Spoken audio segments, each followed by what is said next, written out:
Welcome back, my emotionally complex disaster muffins. Today we ask a question most people avoid while fake laughing at brunch.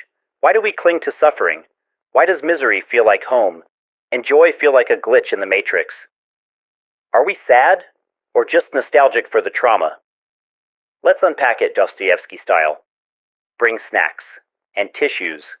Let's get honest. Comfort is nice. But for many of us, it's also suspicious. When things go well, we're like, this is nice. Too nice. Who sent this happiness and what do they want? What are you hiding, joy? Who do you work for? We cling to suffering because it's familiar. It's the emotional equivalent of that old hoodie you've had since 2011. It's torn, stained, smells like existential dread. But it fits. It knows you. Somewhere along the way, a lot of us learned. Love is earned. Joy is conditional. Rest is for the weak. So we hustle for healing. We grind for worthiness. We perform wellness like it's a one-woman show called Look, I'm Not Broken Anymore. And when life gets soft and quiet and, kind, we panic. Because suffering has become our proof that we're doing something, that we're trying, that we haven't given up. But peace? Peace feels lazy. Peace feels fake. Peace feels like showing up to a protest and being handed a cupcake. Where's the chaos, the betrayal, the late-night breakdowns? Let's go even deeper. What if we cling to suffering because we don't know who we are without it?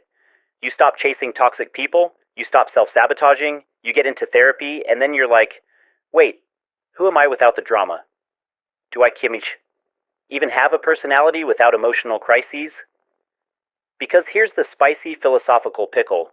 If you've always been surviving, who are you when you start living? Sometimes healing doesn't feel like relief. It feels like a loss.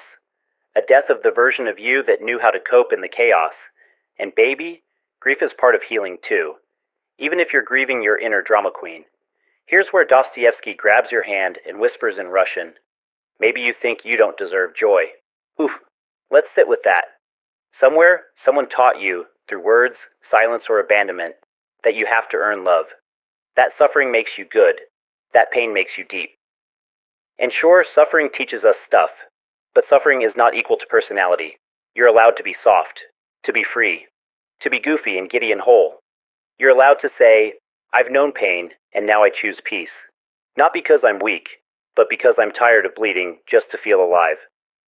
So next time you feel yourself spiraling, ask yourself, am I actually sad? Or am I just more comfortable in sadness than in stillness? Because peace isn't the absence of depth. It's the presence of self-trust. Thanks for wandering into the abyss with me again. Like, subscribe, and remember, you don't have to prove your worth by bleeding on stage.